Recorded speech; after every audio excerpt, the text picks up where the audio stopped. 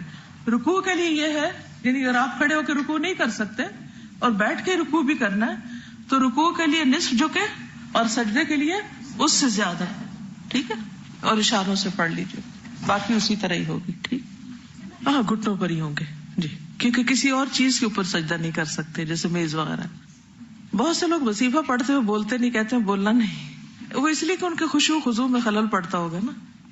کیا دم کرتے ہوئے کسی سے کوئی بات نہیں کر سکتے؟ نہ کرے تو بہتر ہے، تاکہ ایک کام جو کر رہے ہیں اس کو تسلی سے کرے، ورنہ بھول جائیں گے کیا پڑھا تھا کیا نہیں پڑھا تھا.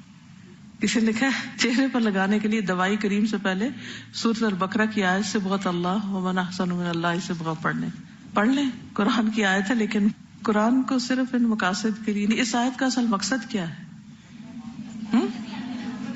اس سے بہت سے مراد کیا ہے؟ اللہ کا رنگ. آپ کو دیکھ کے خدا یاد آئے، ٹھیک ہے؟ جن کتنے قسم کے ہوتے ہیں؟ کتاب ایک لے لیں وہاں سے بک سٹال سے جو جنات پر ہے اور وہ پوری پڑھ لیں، سب پتہ چل جائے گا. بعض اوقات نیومرولوجسٹ قرآنی آیت یا سورت کسی خاص مسئلے کے لیے بتاتے ہیں. انہیں ان کے کہنے پر پڑھنا یا یقین رکھنا کہ اللہ شفا دے گا یقین کیا جا سکتا ہے. تو اس سے زیادہ یقین رکھے نا ان چیزوں پر جو نبی صلی اللہ علیہ وسلم نے بتائی ہیں، ٹھیک ہے؟ وہ زیادہ بہتر ہے. لیکن اگر کوئی کہتا ہے کہ یہ آیت پڑھو تو پڑھ لیں، کوئی حرج نہیں ہے. یہ کسی نے لکھا ہے کہ کل آپ نے جو ہوم ورک دیا تھا بلڈ گروپ کے بارے میں تلاش کرنے کا، تو اس کا بہت فائدہ ہوا اور مزہ بھی آیا. کیونکہ وہ وقت جب کوئی چیز کھائی اور دوسروں کو نقصان نہیں اور مجھے ہوا تو یاد آیا اور بات بھی سمجھ آ گئی کہ ایسا ہونے کی کیا وجہ ہو سکتی کہ ایک ہی چیز دوسرا کھا رہا ہے اس کے لیے ٹھیک ہے اور میں نے کھائی تو میں بیمار ہوں. خیر، اپنے بلڈ گروپ کے حوالے سے تو بہت سی چیزیں پتہ چلی. یہ کوئی جنرل باتیں جو اس چارٹ میں تھی وہ شیئر کروں گی.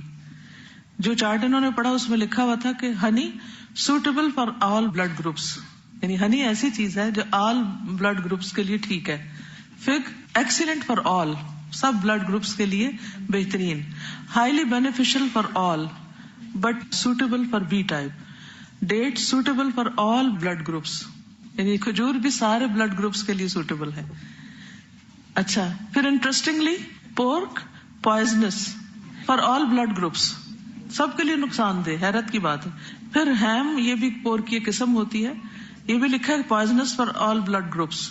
پھر bacon poisonous for all blood groups.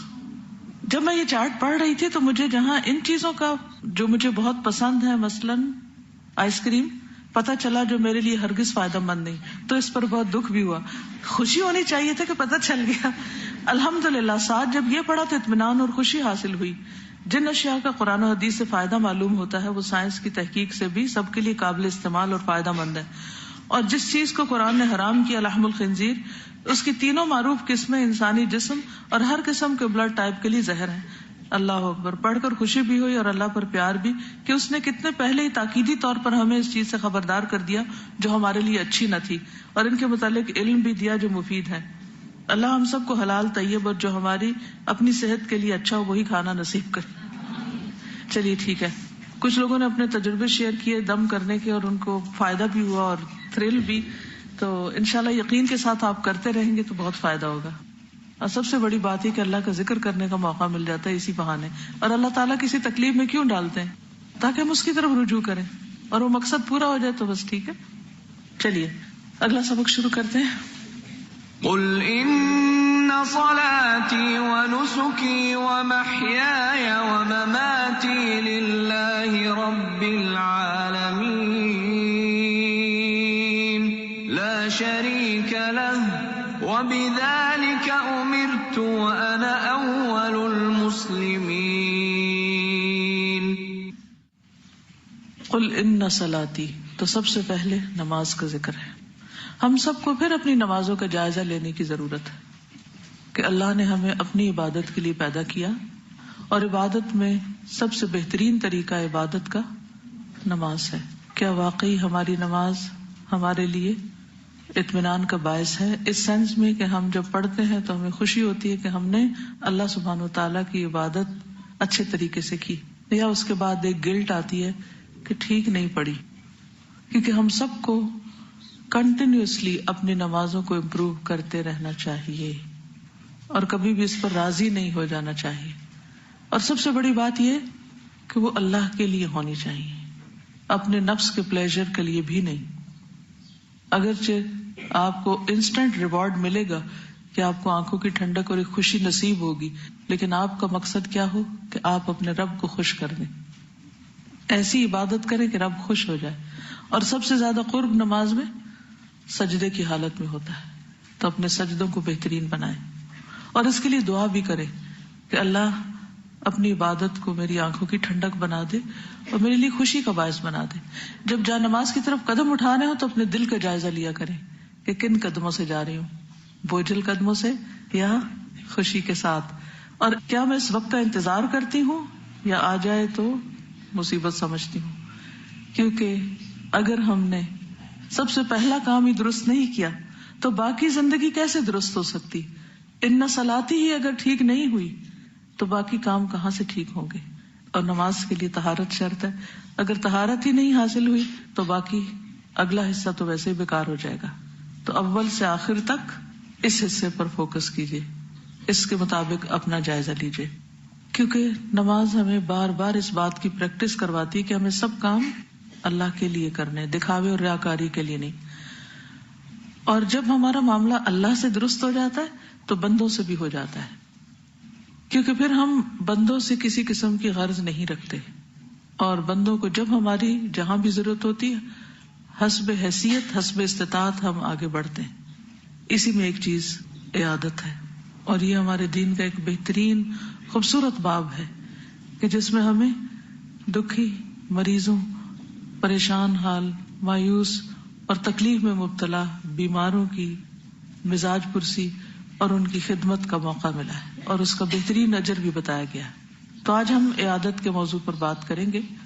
عیادت کیا ہوتی ہے؟ عیادت کا مطلب کیا ہے؟ عیادت ہوتی ہے صحت مند انسان کا بیمار کے پاس بطور ہمدردی اور غم خاری جانا.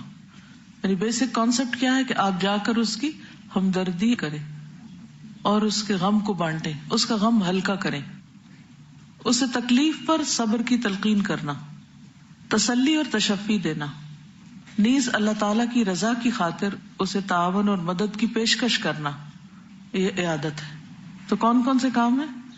مریض کی ہمدردی، غم خاری، صبر کی تلقین، تسلی اور تشفی، تعاون اور مدد، اور یہ سب کچھ صرف اور صرف اللہ کی رضا کی خاطر، اللہ سے بدلہ لینے کے لیے، اللہ سے جزا کی توقع رکھتے ہوئے. مریض سے نہیں، کیونکہ مریض بیچارہ تو محتاج ہے، وہ آپ کو کیا دے گا. تو آپ مریض کے لیے بوجھ بن کے نہ جائیں، جو بھی اس کے لیے کریں، بلکہ خوشی کا باعث کہ وہ آپ کے جانے سے اچھا محسوس کرے، ہلکا محسوس کرے.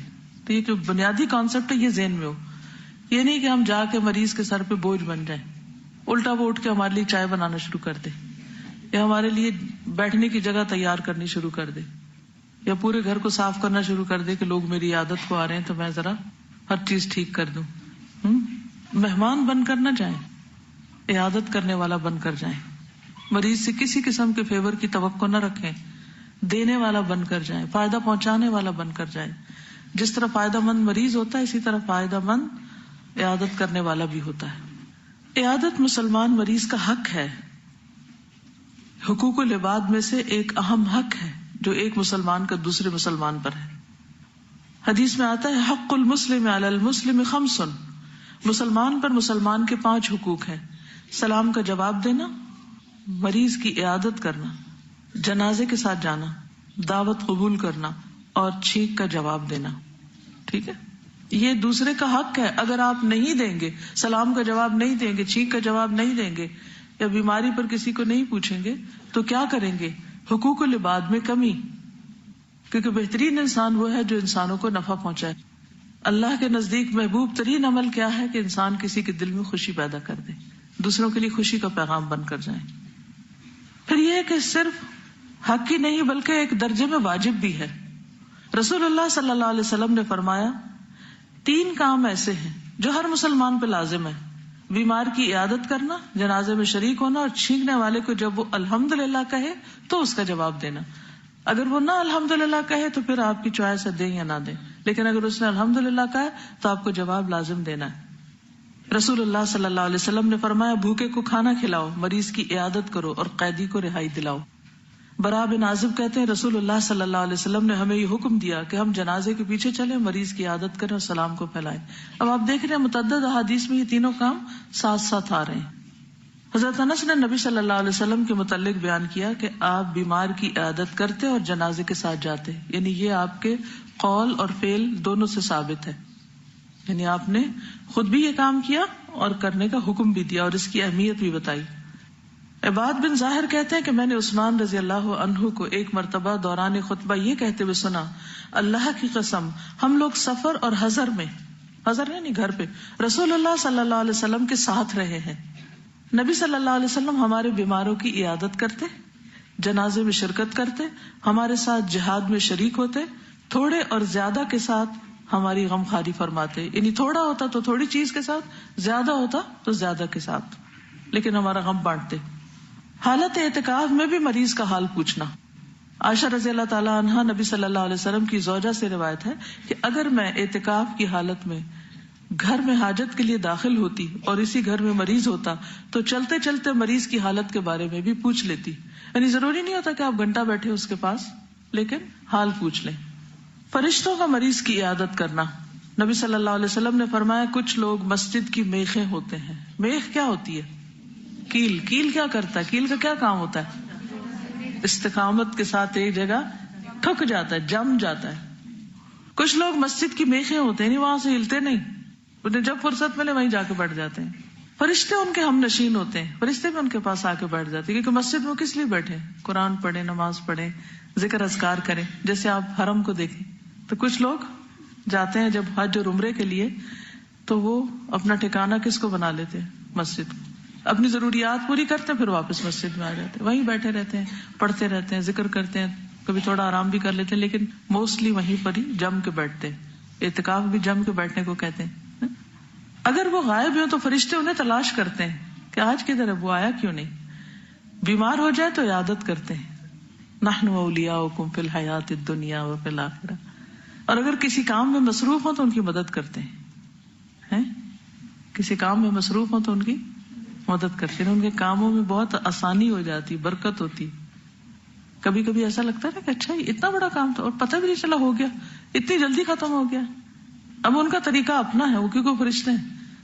ضروری نہیں کہ مادی طور پر، بعض اوقات مادی طور پر بھی کرتے ہیں، لیکن شرط کیا ہے؟ کس کو یہ ساری فیسلٹیز حاصل ہیں؟ جو بازاروں میں گھومے یا مسجد کی میخیں. یعنی نیک کام میں استقامت کرنے والے، جم کے کرنے والے. یہ جو استقامت کی بات ہے یہ بھی بڑی اہم ہے. کچھ لوگ بہت مستقل مزاج ہوتے ہیں، جو کام شروع کرتے ہیں اس کو تکمیل تک پہنچاتے ہیں، اور کچھ لوگ متلون مزاج ہوتے ہیں. اس کا کیا معنی ہوتا ہے؟ تھوڑا سا کام کیا پھر بور ہو جاتے ہیں، پھر اس سے تھک جاتے ہیں، پھر وہ ایک کام کیا پھر وہ چھوڑ دیا، پھر غور کرنے لگے، پھر غور کرنے لگے. زندگی میں کوئی چیز ان کی متعین نہیں ہوتی. تو کسی بھی کام میں اگر آپ جم کے نہیں کام کرنے والے تو وہ کام کوالٹی کا کبھی بھی نہیں ہو سکتا. ٹھیک ہے نا؟ مثلا اگر آپ کے پاس کوئی مشورہ لینے کے لیے آئے کہ مجھے کیا کام کرنا چاہیے، میرے پاس یہ بھی آپشن ہے، یہ بھی آپشن ہے، یہ بھی آپشن، تو آپ اس کو رائے دینے میں کس چیز کا خیال رکھیں گے؟ مثلا آج ہی صبح مجھ سے کسی نے مشورہ کیا کہ اس وقت میں بالکل فارغ ہوں، مجھے آپ بتائیے کہ میں کیا کام کروں. تو میں نے ان کو کیا جواب دیا ہوگا؟ جو کام آپ کو سب سے زیادہ آتا ہے، جس سے آپ میکسیمم فائدہ دوسروں کو پہنچا سکتے ہیں، تو جب آپ میکسیمم فائدہ پہنچائیں گے تو اجر بھی زیادہ ہو جائے گا. ٹھیک ہے نا؟ جتنا زیادہ فائدہ بس ایک کام آپ کو آتا ہی نہیں ہے اور آپ وہ شروع کر دیتے ہیں تو کیا کریں گے؟ وقت ضائع کریں گے، اپنا بھی دوسروں کا بھی. زندگی میں کبھی بھی کسی کو جب ہی آپ فائدہ پہنچا سکتے ہیں جب آپ کو وہ کام آتا ہوگا. اور اگر نہیں آتا تو اس کا مطلب ہم کچھ بھی نہ کریں، ہماری چھٹی. کیا ہوگا؟ اس کو سیکھیں.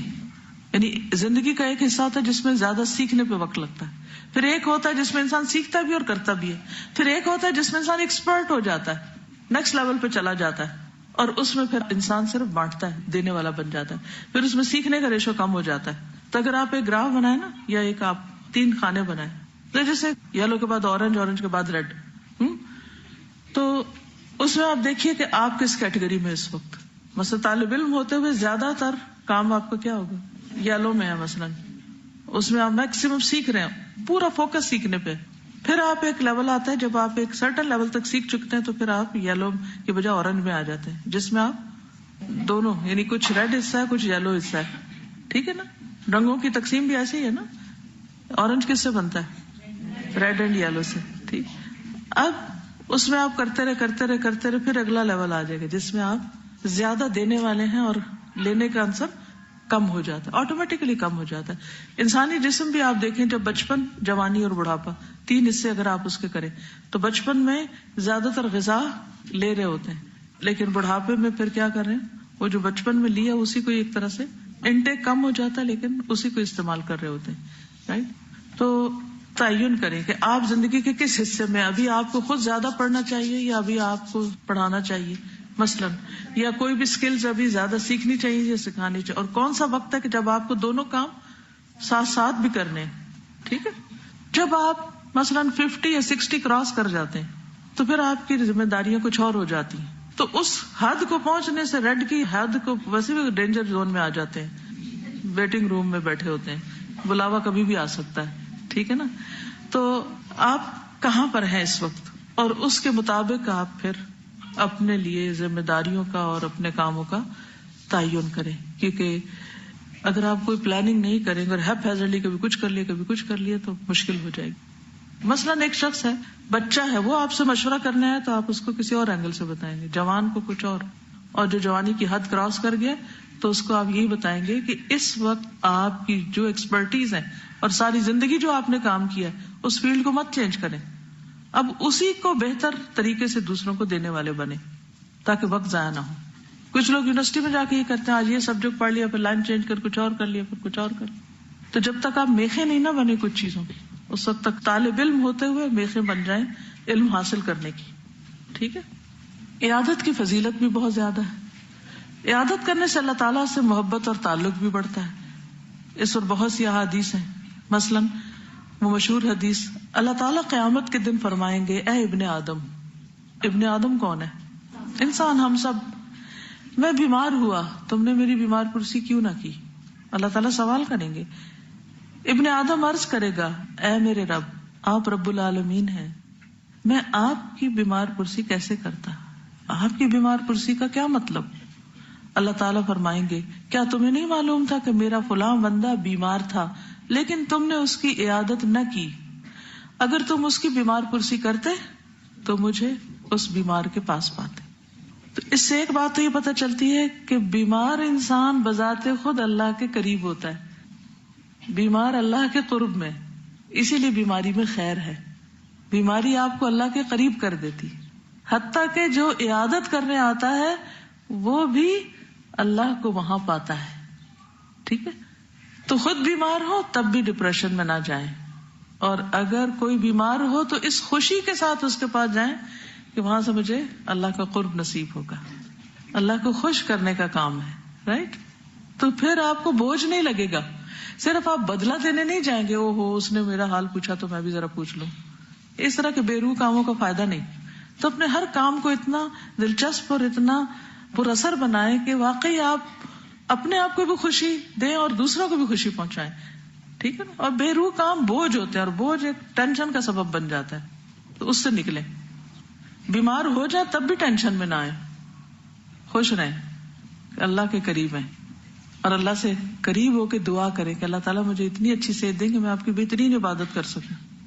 موقع سے فائدہ اٹھائیں، خوب خوب دعائیں کریں، اور اگر کوئی آئے تو وہ بھی خوشی سے آئے. ایک ڈاکٹر جو ہے وہ اگر یہ نیت کر لے ہر مریض کو دیکھنے سے قبل کہ میں اس کی عادت بھی، تو وہ کتنا اجر کما سکتا ہے. سارا دن قرب، سارا دن اجر ہی اجر ہے. لیکن عام طور پر نیت کے نہ ہونے سے وہی عمل ہمارا بوجھ ہو جاتا ہے، اور ہر ایک پر احسان جتا رہے ہوتے ہیں. اسی لیے آپ دیکھیں بعض ڈاکٹرز کس طرح مریضوں کو ڈانٹ رہے ہوتے ہیں، اور کتنے رہ گئے اور کیا ہو گیا، اور بس جان چھوٹے ان سے. اور مریض کو بھی اس وقت کیا چاہیے ہوتا ہے؟ بس توجہ چاہیے ہوتی ہے. اگر آپ 5 منٹ بھی دے رہے ہیں مریض کو، اور اس کو یہ فیل ہوا کہ وہ 5 منٹ آپ نے اس کو فلی دیے ہیں، کوئی موبائل نہیں ہے آپ کے ہاتھ میں، اور کوئی پیجر نہیں ہے، اور کوئی کچھ نہیں ہے، آپ اسی مریض کے لیے، تو آپ یقین کریں کہ وہ مریض پہلے زیادہ امپروو کر جائے گا. لیکن جو مریض دیکھتا ہے نا کہ ڈاکٹر اس سے بھی بات کرے، اس سے بھی کرے، اس سے، تو وہ انسان کی تسلی نہیں ہوتی. مثلاً اگر آپ کسی ڈاکٹر کے پاس جائیں اور ڈاکٹر آپ سے بات کرنے کی بجائے اور لوگوں سے بات کر رہا ہو، کبھی اس سے بات کرے کبھی اس سے، اور آپ کی بات پوری سنے بھی نہ، تو اس کے بعد کیا آپ کا دوا کھانے کو بھی دل چاہے گا اس کی؟ اکثر شکایت یہی ہوتی ہے کہ توجہ نہیں دیتے. لیکن اگر اتنا بڑا ریوارڈ پتا ہو تو کتنی خوبصورتی کے ساتھ وہ دیکھیں ایک ایک کو. ہر چیز ایک پروفیشن جو بن گئی، عبادت تو نہیں رہی نا. چاہے پروفیشن ہو اس کو بھی عبادت سمجھ کے کرنا چاہیے. یہ بات یاد رہے گی.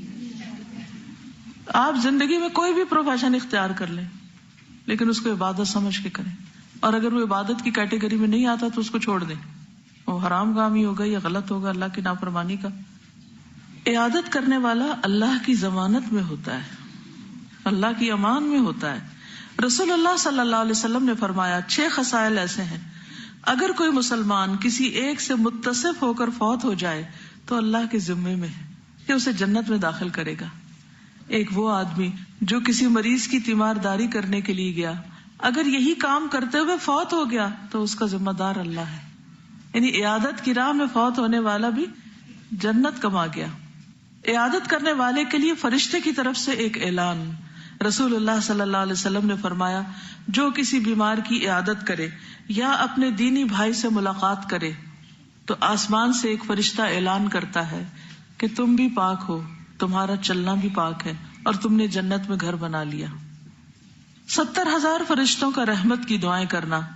سیدنا علی بن ابی طالب بیان کرتے ہیں کہ میں نے رسول اللہ صلی اللہ علیہ وسلم کو فرماتے ہوئے سنا جو بھی مسلمان کسی دوسرے مسلمان کی صبح کے وقت میں عیادت کرتا ہے تو شام تک 70,000 فرشتے اس کے لیے رحمت کی دعا کرتے ہیں، اور اگر شام کو عیادت کرنے جاتا ہے تو بھی صبح تک 70,000 فرشتے اس کے حق میں رحمت کی دعا کرتے ہیں، اور وہ جنت میں ایک باغ پا لیتا ہے، گویا باغ کا سودا کر کے آپ آتے ہیں. آپ میں سے کبھی کسی کو خود پراپرٹی خریدنے کا کوئی اتفاق ہوا ہے؟ کبھی کوئی لینڈ خریدی ہو، کوئی گھر خریدا ہو؟ کیا فیلنگ ہوتی ہے جب آپ کی ڈیل ہو جاتی ہے کسی بزنس کی؟ تو کیا فیلنگ ہوتی ہے؟ اونرشپ کی فیلنگ ہوتی ہے. مجھے یاد ہے کہ جب اس H11 کے لیے میں CDA گئی تھی صرف سائن کرنے کے لیے، کہ جب ہمیں پلاٹ الاٹ ہوا تھا تو اس پہ جا کے سگنیچر کرنے تھے، تو ایک عجیب خوشی تھی کہ اللہ نے ایک جگہ دے دی ہے کہ جہاں دین کا کام ہوگا. تو اگر یہی ایک فیلنگ آئے کہ اچھا مریض کے پاس گئے، ایک باغ کا سودا کر کے آئے ہیں، اور وہ جنت کا، یہاں کا نہیں، جنت کا باغ کا سودا کر کے آئے، تو نہ جانا بوجھل، نہ وہاں بیٹھنا بوجھل، نہ ہو کے آنا بوجھل. تو علم کے یہی فائدے ہوتے ہیں. کسی بھی کام کو سیکھنے کے بعد، جاننے کے بعد، اور خصوصاً دین کا علم اور اس پر جو اجر اور ریوارڈ ہے اس کا علم اور پھر اس کا یقین ہو تو انسان کے ہر کام کی کوالٹی کئی گنا زیادہ ہو جاتی. ایکسلنس کے لیول پر انسان پھر کام کرتا ہے کیونکہ وہ اندر سے خوش ہو رہا ہوتا ہے نا.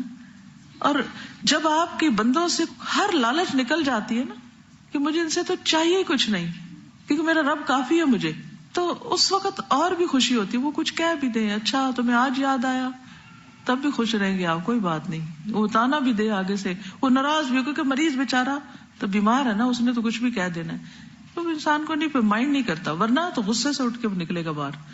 میں اچھا عادت کرنے گیا، اس نے میری بےزتی کر دی، میں آئندہ تو کبھی نہیں جاؤں گا. ایک ساتھی ہیں تو انہوں نے ایسا کیا کہ کھانا بنوایا اور مجھے کہ میرے ساتھ چلیں ہاسپٹل، اور ساتھ کچھ پمفلٹس بھی لیے کہ میں یہ اسی حدیث پر عمل کرنے کے لیے. تو میں ان کے ساتھ گئی تو وہ اتنی خوشی کے ساتھ ہر مریض کے پاس جائیں، ان سے پوچھیں کیا حال ہے آپ کا، انشاءاللہ آپ بالکل ٹھیک ہو جائیں گے. ساتھ کھانے کا پیکٹ اور ساتھ کچھ پمفلٹس ذرا دیے. اور اتنا زیادہ انہیں شوق ہے اور وہ ماشاءاللہ کہتی ہیں نہیں میں نے پھر بھی کرنا ہے، اگر آپ میرے ساتھ نہیں جائیں گے میں کسی اور کو ساتھ لے کے جاؤں گی کہ مجھے کرنا ہے. تو یہی ہے نا کہ وہ جب کوئی چیز دل میں اتر جاتی ہے تو پھر اس پہ عمل کرنا، کام پہ دلچسپ ہو جاتا ہے. بالکل بالکل. السلام علیکم استاذہ. ڈاکٹر فضل اللہ ظہیر صاحب از اے ویری بزی مین. تو 2 دفعہ پچھلی دفعہ میں میرے نانا ابو کی طبیعت بہت خراب، تو وہ 5 منٹ کے لیے آئے، کھڑے کھڑے آئے، لیکن وہ آئے اور انہوں نے اتنی دعائیں دی. میں سوچتی تھی کہ صرف 5 منٹ کے لیے آئے ہیں کیا، ابھی بس جا رہے ہیں، اور کیونکہ ظاہر ہے شوق بھی ایک تھا کہ، اور پھر وہ لیکن آ کے انہوں نے اتنی دعائیں دی، لیکن 5 منٹ کے لیے کھڑے کھڑے آ کے وہ چلے گئے. تو مریض کا حال کتنا اچھا ہوا ہوگا نا. 5 منٹ بھی it makes a lot of difference. نبی صلی اللہ علیہ وسلم نے فرمایا جس شخص نے کسی مریض کی عیادت کی اس نے رحمت میں غوطہ لگایا، اور جب بیٹھ گیا تو رحمت میں جگہ بنا لی، پھر 10 گنا اجر کا ملنا. رسول اللہ صلی اللہ علیہ وسلم نے فرمایا جو شخص اللہ کی راہ میں اپنی زائد چیز خرچ کر دے اس کا ثواب 700 گنا ہوگا. جو شخص اللہ کی راہ میں اپنی زائد چیز خرچ کر دے، یعنی صرف اللہ سے جزا پانے کے لیے، یعنی آپ استعمال نہیں کریں، آپ کے پاس ایکسٹرا ہے لیکن کسی کو کام آ سکتی ہے، تو 700 گنا ثواب. اور خصوصاً اگر دین کے کام میں دے، فی سبیل اللہ میں، جسے قرآن مجید میں سورۃ البقرہ کے آخر میں آتا ہے نا الذین ينفقون اموالهم فی سبیل اللہ کمثل حبۃ انبتت 7 سنابل فی کل سنبلۃ 100 حبۃ. تو اس میں سبیل اللہ سے مراد ایک تو اللہ کی خاطر اور ایک دین کی خدمت میں. جو اپنی ذات اور اپنے اہل خانہ پر خرچ کرے، کسی بیمار کی عیادت کرے یا کسی تکلیف دہ چیز کو راستے سے ہٹا دے تو ہر نیکی کا بدلہ 10 نیکیاں ہوگی. پھر جنت کے باغوں میں نبی صلی اللہ علیہ وسلم نے فرمایا جب کوئی مسلمان کسی مسلمان بھائی کی عیادت کے لیے جاتا ہے تو وہ لوٹتے وقت تک جنت کے باغ میں رہتا ہے. پھر جنت میں لے جانے والا عمل، نبی صلی اللہ علیہ وسلم نے فرمایا جو کوئی دن میں ان 5 باتوں پر عمل کرے گا اللہ اس کو اہل جنت میں لکھ دے گا. جو مریض کی عیادت کرے، جنازے میں حاضر ہو، اس دن کا روزہ رکھے، جمعے کے لیے جائے اور ایک گردن آزاد کرے. اس کے بارے میں حضرت ابو بکر رضی اللہ تعالیٰ عنہ کے بارے میں ملتا ہے نا کہ ابو ہریرہ سے مروی ہے، صحیح الادب المفرد کی حدیث ہے کہ رسول اللہ صلی اللہ علیہ وسلم نے فرمایا آج تم میں سے کس نے روزہ رکھا ہے؟ ابو بکر نے کہا میں نے. آپ نے پوچھا آج کس نے مریض کی عیادت کی؟ ابو بکر نے کہا میں نے. آپ نے پوچھا آج تم میں سے کون جنازے میں حاضر ہوا؟ ابو بکر نے کہا میں. آپ نے پوچھا آج کس نے مسکین کو کھانا کھلایا؟ ابو بکر نے کہا میں نے. اس پر نبی صلی اللہ علیہ وسلم نے فرمایا جب کسی شخص میں ایک ہی دن یہ سب خصلتیں جمع ہو جائیں تو وہ ضرور جنت میں جائے گا. ہمارا حال یہ کہ ایک کام کر لیں تو ہم کہتے ہیں پہاڑ توڑ دیا، اب اگلا کوئی اور کرے. تو اس لیے بہت ضروری ہے کہ زیادہ سے زیادہ نیکیاں حاصل کرنے کی فکر کریں، ایک کام پہ راضی نہ ہو جائیں. اب یہ کہ کس کس کی عادت کی جائے، کس کی کریں. اب اس وقت بھی آپ سوچ لیں کہ مثلاً یہ حدیثیں پڑھ رہے ہیں تو عمل کرنا ہے آپ نے، تو آپ کس کی عیادت کو جائیں. سوچئے تھوڑی دیر کے لیے کہ آپ کے آس پاس، آپ کے خاندان میں، آپ کے رشتے داروں میں، آپ کے گھر والوں میں کوئی بیمار ہے؟ کس کس کے؟ ہاتھ کھڑا کیجیے. اللہ اکبر. تقریباً ہر ایک کے کوئی نہ کوئی ہے ایسا، قریب یا دور، جو بیمار ہے، تھوڑا یا زیادہ. ٹھیک ہے نا. تو اب ہم نے کیا کرنا ہے اس ویکینڈ پر؟ اس نیت کے ساتھ رحمت، جنت، باغ، سب کچھ، اس سب کے اجر کا یقین رکھتے ہوئے عیادت کرنی. جی اس میں یہ ہے کہ آپ فون پر بھی بات کر سکتے ہیں، آپ مریض سے متعلق جو حدیثیں تھے وہ لکھ کے بھی بھیج سکتے ہیں، یعنی اگر فزیکلی جانا ممکن نہ ہو تو کسی بھی طرح آپ ان کی مدد کر سکتے ہیں۔ پھر یہ یاد رکھیے کہ صرف بڑوں کی نہیں، چھوٹوں کی بھی عادت کی جاتی ہے، کیونکہ ہم بعض اوقات کہتے ہیں اچھا یہ تو بچہ ہی ہے نا، اس کی ماں دیکھ رہی ہے اس کو۔ اگر آپ بچے کی عادت کریں تو کتنا امپورٹنٹ فیل کرے گا کہ اچھا مجھے دیکھنے کے لیے آئے۔ تو بچوں کی عادت کرنا۔ اسامہ بن زید سے روایت ہے کہ رسول اللہ صلی اللہ علیہ وسلم کی ایک صاحبزادی نے آپ کو کہلا بھیجا، میرا بیٹا موت کی کشمکش میں ہے، اس لیے آپ تشریف لائیں، میرا بیٹا فوت ہونے والا ہے تو آپ تشریف لائیں۔ آپ کھڑے ہوئے اور آپ کے ساتھ سعد بن عبادہ، معاذ بن جبل بھی کھڑے ہوئے، میں بھی ان کے ساتھ چل پڑا۔ اسامہ وہ بچہ رسول اللہ صلی اللہ علیہ وسلم کے پاس لایا گیا، یعنی آپ کی گود میں لایا گیا، اس کی سانس اکھڑ رہی تھی، گویا وہ ایک مشق تھی، بس آپ کی دونوں آنکھیں بہنے لگی، یعنی اس کی تکلیف دیکھ کر۔ پھر خادموں کی عادت۔ انس رضی اللہ عنہ سے مروی ہے کہ ایک یہودی لڑکا نبی صلی اللہ علیہ وسلم کے لیے وضو کا پانی رکھتا تھا، جوتے پکڑاتا تھا۔ ایک مرتبہ بیمار ہو گیا، نبی صلی اللہ علیہ وسلم اس کے پاس تشریف لے گئے، اس کا بھی جا کے حال پوچھا، حالانکہ وہ نان مسلم تھا۔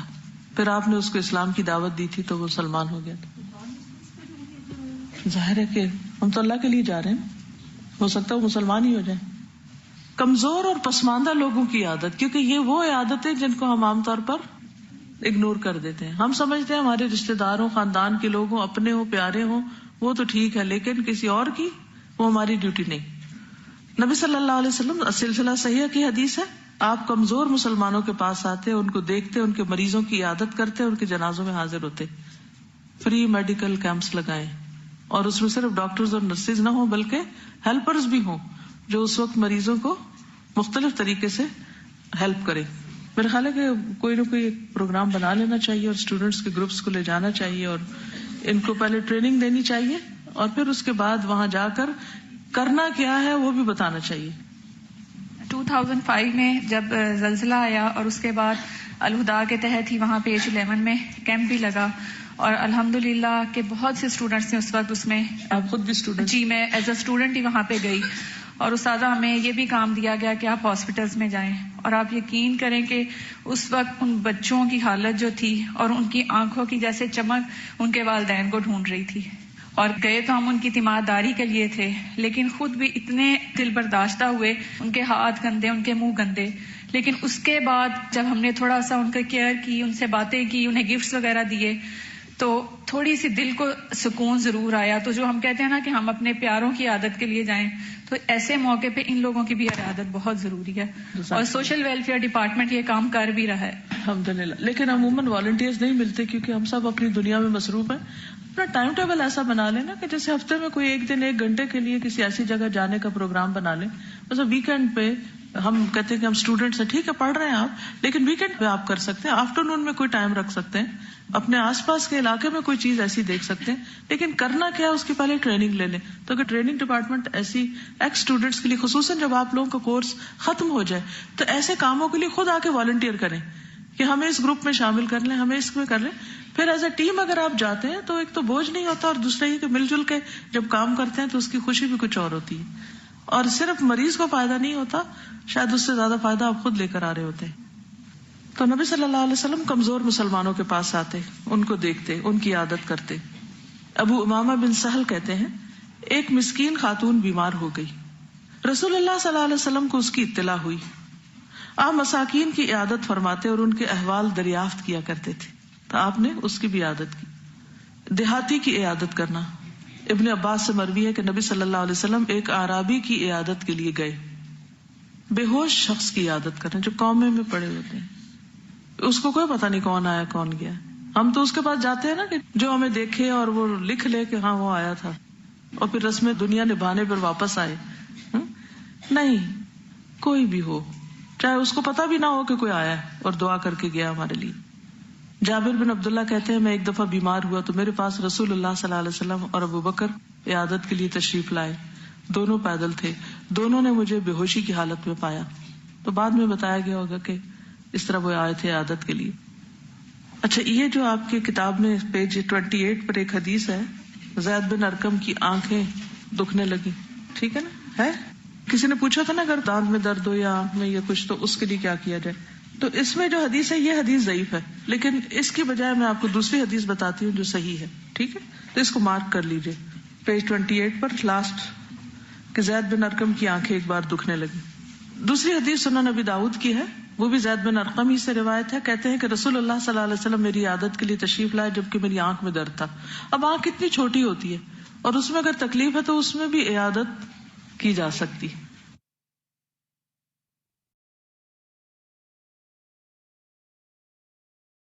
عورت کا مرد کی عادت کرنے کے لیے جانا، جیسے کوئی نرس ہے یا ویسے کوئی خاندان میں مگر مرد بیمار ہے جو محرم نہیں، مثلا دیور ہو سکتے ہیں، کوئی اور ہو سکتے ہیں، تو اس میں حرج نہیں ہے، لیکن اس کی کچھ شرائط ہیں. پردے کا خیال رکھا جائے، اکیلے نہ جائیں، فتنے کا اندیشہ نہ ہو، کوئی ایسی گفتگو نہ اس سے کریں کہ جس سے کوئی فتنہ پھیلے. ٹھیک ہے، یہ جو آپ کی کتاب میں لکھا ہے نا کہ بالکل ہی پرہیز کرے، تو ایسا نہیں ہے. خود نبی صلی اللہ علیہ وسلم نے خاتون کی عادت کی. تو خصوصاً خاندان میں یا اگر آپ پروفیشن میں ہیں کسی تو آپ کام کر سکتے ہیں، لیکن شروط اور حدود کا خیال رکھیں. کیا؟ وہی جو مرد اور عورت کے بیچ میں تعلق کی حدود ہیں.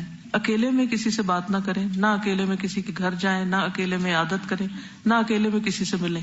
اور دوسرا یہ کہ اپنے پردے اور حجاب کا خیال رکھیں اور اس میں کوئی لوز ٹاک نہ ہو. بعض لوگ برقع پہن کے بھی، پردہ کر کے بھی ہنسی مذاق شروع کر دیتے ہیں جو کہ غلط ہے. ٹھیک ہے نا. ام درداء رضی اللہ عنہا نے مسجد والوں میں سے ایک انصاری کی عیادت کی. تبھی خاتون ہے تو انہیں پتا چلا کہ مسجد میں فلاں شخص آتا تھا اور بیمار ہے تو وہ ان کی عیادت کے لیے گئی. رائٹ. تو جو آپ کے مثلا خادم ہے، مثلا کوئی ڈرائیور ہے، کوئی گھر میں کام کرتا ہے، یا آپ کوئی ایسا بزنس کرتے ہیں کہ جس میں آپ کوئی انٹریکشن ہے، یا کسی آفس میں کام کرتے ہیں کہ جہاں کوئی انٹریکشن ہے آپ کا، تو حدود کے اندر رہتے ہوئے آپ عیادت کر سکتے ہیں. یہ نہ ہو کہ آپ ایک نیکی کمانے جائیں اور 10 لوٹا کے آ جائیں. ایک اور حدیث ہے، حضرت عائشہ کہتی ہیں کہ جب رسول اللہ صلی اللہ علیہ وسلم ہجرت کر کے مدینہ تشریف لائے تو ابو بکر اور بلال رضی اللہ عنہما کو بخار ہو گیا. پھر میں ان کے پاس عیادت کے لیے گئی. کون؟ حضرت عائشہ. پوچھا ابا جان آپ کا کیا حال ہے اور اے بلال آپ کا کیا حال ہے. تو اس سے کیا پتا چلتا ہے کہ اتنی بات کرنے میں، حال پوچھنے میں کوئی حرج نہیں اگر کوئی بیمار ہے. تو ہم سب کو ہر موقع پر اپنی حدود کا پتہ ہونا چاہیے. اللہ نے ہمارے لیے اگر کچھ باؤنڈریز اور ہمارے لیے کچھ اگر حدود رکھی تو ہمارے فائدے میں رکھی ہیں، اور اگر ہم ان کو توڑتے ہیں اللہ کی ناراضگی تو ہے ہی، دنیا میں بھی نقصان اٹھاتے ہیں. اب اگلی بات یہ کہ عیادت کے دوران کرنا کیا ہے، وہاں جا کے کیا کرنا ہے.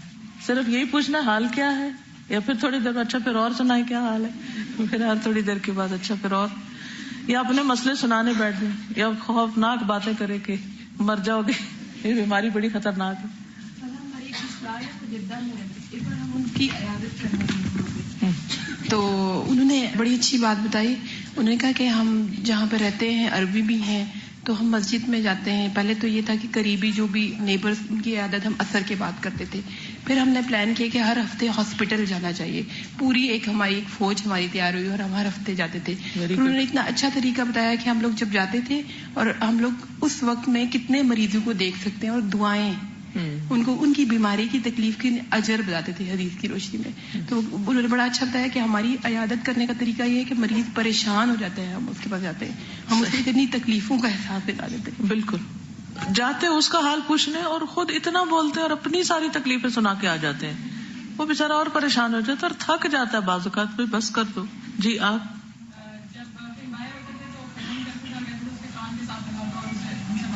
ماشاء اللہ. اور پھر آپ دیکھیے کہ اگر ایسا مریض ہوش میں بعض اوقات قومیں میں وہ سن رہے ہوتے ہیں لیکن بول نہیں سکتے، ہل نہیں سکتے، کچھ رسپونڈ نہیں کر سکتے.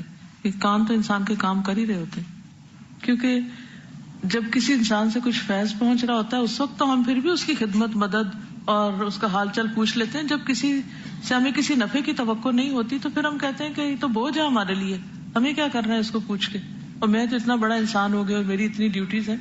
تو یہ بہت بڑے کردار کی بات ہے اور بہت بڑے اجر کی بات ہے.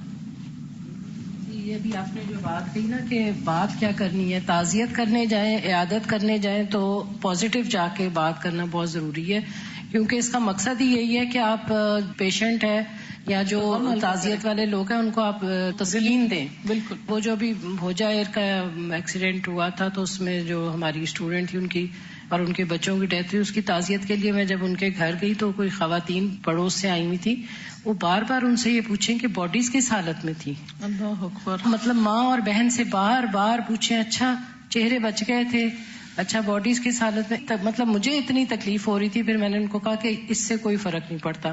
تو وہ مطلب اسی طرح عیادت کے لیے بھی کوئی جائے تو اگر کوئی کینسر کا مریض ہے کچھ تو اس سے پوچھتے ہیں اچھا کیموتھراپی کب ہونی. مطلب اپنا تجسس اپنے وہ اس کی اس میں لگ جاتے ہیں, کیوریوسٹی جو ہے, کیوریوسٹی. اور اس میں اس کے لیے ہم ایک اور کام کر سکتے ہیں, کسی ایونٹ پہ یہاں سے لوگ موچے فارغ ہوتے ہیں تو جب چھٹیاں ہوتی ہیں تو آپ ہاسپٹل وزٹ کر. بالکل بالکل. میرا خیال ہے ایکس اسٹوڈینٹس کو جو پچھلے سال یہاں بلو اسکارف میں بیٹھے ہوئے تھے ان کو اپروچ کرنے کی ضرورت ہے اور بتانے کی کہ آئیں اور اکٹھے مل کے کو پلان کر کے اپنے اپنے ایریا میں بے شک جائیں, لیکن تھوڑی ٹریننگ لے لیں کہ کرنا کیا کیا. اب جو آپ سیکھ رہے ہیں ان تو نہیں سیکھا, تو اب کرنے کا کام آپ کے پاس ٹائم کم ہے, ان کے پاس نسبتاً ٹائم زیادہ ہوگا. بعض اوقات پتہ نہیں ہوتا کرنا کیا, تو موقع بھی ہوتا تو ہم نہیں کرتے, نیکسٹ ڈور ہوتا ہم نہیں کرتے کیونکہ ہمیں پتہ نہیں ہے. مریض کے پاس مختصر وقت کے لیے جا کر اس کی طبیعت اور بیماری کی موجودہ کیفیت اور علاج معالجے سے متعلق گفتگو کی جائے, اس کی دلجوئی کی جائے, حوصلہ افزائی کی باتیں کی جائیں. تیمارداری کرنے والے کا لہجہ بہت نرم اور ہمدردانہ ہونا چاہیے.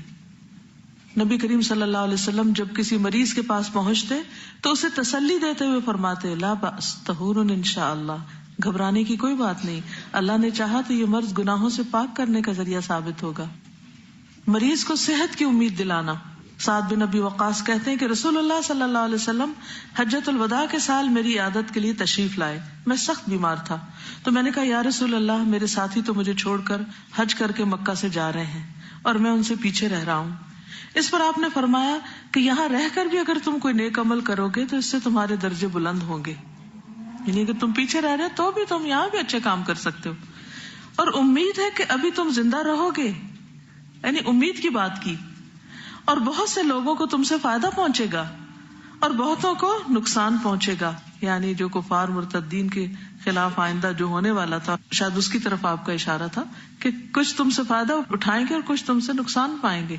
کیونکہ اشداء علی الکفار رحماء بینہم صحابہ کرام کی جو خاص خصوصیت ہے, تو اس اعتبار سے آپ نے ان کو امید دلائی. اسی طرح زبانی ہمدردی کے علاوہ مریض اگر آپ کا قریبی دوست یا عزیز ہے تو اس کی مزید خدمت بھی کر سکتے ہیں. مثلا اگر وہ تنہا رہتا ہے یا اس کے گھر والے دوسرے کاموں میں مصروف ہیں تو اس کے بالوں میں کنگھی کر دیں, اس کی ضرورت کی چیزیں ٹھیک کر دیں, اس کا بستر ٹھیک کر دیں, دوا کا وقت ہو تو دوا پلا دیں. خود اس سے بھی دریافت کر لیں کہ کسی چیز یا خدمت کی ضرورت تو نہیں. ان چھوٹی چھوٹی خدمات سے اس کا دل خوش ہوگا اور وہ بیمار پرسی کے لیے آپ کے آنے کو قدر کی نگاہ سے دیکھے گا. یہی وہ لمحات ہوں گے جب آپ کو اللہ کی رضا اور رحمت اس بیمار بندے کے پاس ملے گی. بیمار کو صبر کی تلقین کرنا. بعض اوقات مریض پر بیماری کی سختی یا لمبا عرصہ تک بیمار رہنے کی وجہ سے بے صبری کی کیفیت طاری ہونے لگتی کہ میں تو ٹھیک ہو ہی نہیں سکتا, اب مجھے لگتا ہے میں نہیں ٹھیک ہو سکتا. ایسے میں بیمار پرسی کرنے والے کو چاہیے کہ اسے صبر اور اس پر ملنے والے اجر کے بارے میں یاد دہانی کرائے. اس سلسلے میں احادیث نبوی کے حوالے سے کچھ واقعات سنائے. مثلاً عطا بن رباح بیان کرتے ہیں کہ ایک مرتبہ ابن عباس نے مجھ سے کہا, کیا میں تمہیں جنتی عورت نہ دکھاؤں؟ میں نے کہا کیوں نہیں؟ انہوں نے کہا, دیکھو یہ جو کالی عورت ہے. ایک بار نبی صلی اللہ علیہ وسلم کی خدمت میں حاضر ہوئی اور بولی, مجھے مرگی کا دورہ پڑتا ہے, میں اس حالت میں بے پردہ ہونے لگتی ہوں, آپ میرے لیے اللہ سے دعا کیجیے. نبی صلی اللہ علیہ وسلم نے فرمایا, اگر تم اس تکلیف کو صبر کے ساتھ برداشت کرو گی تو اللہ تعالیٰ تمہیں جنت سے نوازیں گے, اور اگر چاہو تو میں یہ دعا کر دوں کہ اللہ تمہیں اچھا کر دے تو تم اچھی ہو جاؤ گی. وہ خاتون بولی, میں اس تکلیف کو صبر کے ساتھ برداشت کرتی رہوں گی, البتہ آپ یہ دعا کر دیجئے کہ اس حالت میں بے پردہ نہ ہوں, میرا سطر نہ کھلے. تو نبی صلی اللہ علیہ وسلم نے اس کے لیے دعا فرمائی. عطا کہتے ہیں کہ میں نے اس دراز قد خاتون ام ظفر کو کعبہ کے غلاف سے چمٹے دیکھا. کتنی بڑی بات ہے نا کہ بعد میں بھی لوگ ان کو جنتی خاتون کے نام سے پہچانتے تھے. تو ایسی بیماریوں میں صبر جنت کا ذریعہ ہے. تو بیمار کو بڑا حوصلہ ہو جائے گا کہ کوئی بات نہیں, اگر دنیا میں میرے پہ تکلیف ہے تو ہمیشہ کی زندگی تو بہت اچھی ہے. پھر اسی طرح بیماری کے اجر کے بارے میں بہت ساری احادیث پیچھے گزر چکی ہیں. کہاں بیماری میں مومن کا رویہ, بیماری مومن کے لیے خیر کا باعث ہے. ان احادیث کو آپ یاد کر لیجئے, یا وہ آپ کے پاس ہوں تو آپ ان کو کسی کارڈ پر لکھ کر بھی دوسرے کو جا کے دے سکتے کہ وہ بار بار پڑھتا رہے. آپ کے گھر میں شادی کے کوئی کارڈ کبھی آئے, عید کارڈ, اور کون سے کارڈز؟ وش کارڈز وغیرہ وغیرہ. کیا کرتے ہیں ان کا آپ؟ یا بک مارکس بناتے ہیں، یا پھر پتہ کیا کرتے ہیں، یا تو کچھ لوگ ان کو میموریز کے طور پر رکھ لیتے ہیں، کچھ لوگ پھینک دیتے ہیں، کچھ لوگ تھوڑے دن ڈیکوریٹ کر کے پھر پھینک دیتے ہیں. کچھ صحیح یوز نہیں ہوتا ان کا. تو ان کو آپ کاٹ کر، کیلیگرافی سیکھ رہے ہیں نا آپ سب، اب اس کا فائدہ اٹھائیں. بلکہ ایک ایکٹیویٹی ان سب سے کرا ہی لیں کہ بیماری سے متعلق احادیث ایک ایک اپنے گھر سے کارڈ لائیں اور اس کو اچھی طرح حدیث لکھیں اور تھوڑا سا ڈیکوریٹ کریں. تھوڑا سا اس لیے کہتی ہے کہ بعض لوگ اتنی ڈیکوریشن کر دیتے ہیں ہاربل قسم کی کہ اس میں میسج تو چھپ ہی جاتا ہے، حدیث تو نہیں پڑھی جاتی، لیکن لال کالے رنگ لگا کے اس کو خوب بھر دیتے ہیں، اس کو میک اپ کر دیتے ہیں. تو مقصد کیا ہے؟ ٹاکسن سے بھرا ہوا ایک کارڈ مریض کو دینا. وہ ظاہر ہے جتنے بھی آپ رنگ دگاتے ہیں ان سب کے اندر کیمیکلز ہیں، وہ ڈینجرس بھی ہیں ایک لحاظ سے کہ بہت رنگین چیزوں کے بیچ میں آپ رہیں. یعنی اس طرح کے پینٹ وینٹ جو ہے، کپڑے کا رنگ نہیں، وہ دوسرے کی بات کریں. تو اس سے بہتر ہے کہ آپ ہلکی پھلکی ڈیکوریشن کریں لیکن میسج واضح کریں. تو آپ نے جو کچھ اب تک کیلیگرافی میں سیکھا ہے وہ بنائیں اور پھر ہر گروپ کا مقابلہ کر لیں. جس کا کارڈ اچھا اس کو انعام دیں اور سب کے اچھے کارڈ ہر کلاس سے نکال کے سافٹ بورڈ پہ لگا دیں. ٹھیک ہے؟ ان کو دیکھ کے دوسروں کو بھی اچھا بنانا آ جائے اور پھر وہ بھی بنا کے دوسرے مریضوں کو دے آئے جا کے. ایک ایک حدیث، ایک ایک اچھی بات، کریٹیوٹی استعمال کریں، نقالی نہیں. نقالی کرنے والے آگے نہیں بڑھتے کبھی بھی. اصل بات یہ کہ آپ کے مائنڈ میں کیا آ رہا ہے، آپ کس طرح اس کو بہتر سے بہتر طریقے سے پیش کرنا چاہتے ہیں. تو انشاءاللہ آپ دیکھیں جب مریض کے پاس جائیں گے تو خالی ہاتھ تو نہیں جائیں گے. آپ کا اپنا ہاتھ تو اللہ نے دیا ہے نا، تو اپنے ہاتھ کی کمائی سب سے بہترین ہوتی. تو قلم چلائیں، پینسل لگائیں اور اس سے آپ دیکھیں کہ جب وہ بنا رہے گا نا اس وقت بھی آپ کو اللہ کا ذکر بہت اچھی طرح کرنا آئے گا. اور اگر آپ کو زیادہ اچھی طرح بنانے آئے تو بنا کے سیل کریں، سیل کر کے ان کے پیسے کما کے وہ غریبوں پہ صدقہ کریں اپنے ہاتھ کی کمائی سے. صحابیات کے پاس جو ہنر ہوتا تھا اس ہنر کو استعمال کرتی تھی. کل کسی نے مجھے کہا کہ ہم غریبوں کی مدد کرنا چاہتے ہیں تو آپ ہمیں کچھ فنڈز بھیج دیں. میں سوچ میں پڑ گئی کہ اگر اس طرح ہم غریبوں کی مدد فنڈ مانگ کے کریں گے تو اس کا مطلب پہلے تو ہم خود غریب ہیں. تو جب آپ خود غریب ہیں تو آپ کے اوپر تو صدقہ دینا لازم ہی کوئی نہیں. ٹھیک ہے؟ تو صدقہ کرنے کے لیے پہلے تو آپ کو خود امیر ہونا چاہیے. تو کسی سے مانگ کے تو امیر بننا کوئی اچھی بات نہیں. کیا خیال ہے کہ میں آپ کے پاس آؤں، مجھے پیسے دیں، میں نے غریب کو دینے؟ سینس نہیں بنتی نا اس بات کی. اچھا بہرحال اب آپ دینا چاہتے ہیں تو آپ کے پاس ہونا چاہیے. اب آپ کے پاس اگر نہیں ہے تو آپ کو کیا کرنا چاہیے؟ کوئی کام کرنا چاہیے، کوئی طریقہ سوچیں، کوئی چھوٹی موٹی چیز بنائیں. اور کچھ نہیں تو گھر میں آپ کو کچھ پکانا چکانا ہی آتا ہوگا، کوئی بیک سیل لگا لیں. کسی کو اگر کیک بنانا آتا ہے تو کیک بنا کے لائے، اس کے پیس کاٹ کے اس کا اندازہ کر لے کہ اتنے کا بنا تھا اور اس میں اتنا پروفٹ آ سکتا ہے، وہ نیچے رکھیں، سیل کریں. اور اس میں سے اگر 10 روپے بھی بچت ہے تو وہ 10 روپے آپ صدقے میں ڈال دیں. پیٹ بھی بھرا لوگوں کا، 10 روپے بھی کمائے آپ نے اور صدقہ بھی کر لیا اپنے ہاتھ سے. اس میں کتنا ٹائم لگ جائے گا؟ کتنا لگے گا؟ کارڈ بنانا آتا ہے، کوئی اور ہنر آتا ہے، وقت زیادہ نہ لگائیں. اس کے میں سخت خلاف ہوں، کیونکہ اگر آپ اپنے علم کے جو اپنا فرض ہے اس کو چھوڑ کے اگر نفل بھی صدقات پہ آ گئے اور اس کو فرض کے درجے میں لے لیا اور ترجمہ آپ کا کچا رہ گیا قرآن کا، تو یہ قابل قبول نہیں. لیکن کیونکہ الہدا قرآن کی خدمت کے لیے بنا ہے نا، تو قرآن کی خدمت کرنے کے لیے بھی تو آپ کو کچھ چاہیے نا ہاتھ میں. تو کچھ نہ کچھ تھوڑا بہت ایسا ہنر، مثلاً آپ کو اچار بنانا آتا ہے، مربع بنانا آتا ہے، کوئی اور چیز بنانی آتی تو کیا کر سکتے ہیں؟ آلو کی بھجیا اور روٹی بنانی آتی ہے تو آپ ایک دن 4 روٹیاں بنا کے لے آئیں اور تھوڑی تھوڑی بھجیا اور اس میں لپیٹ کے اس کا آپ سینڈوچ بنانا سیکھ.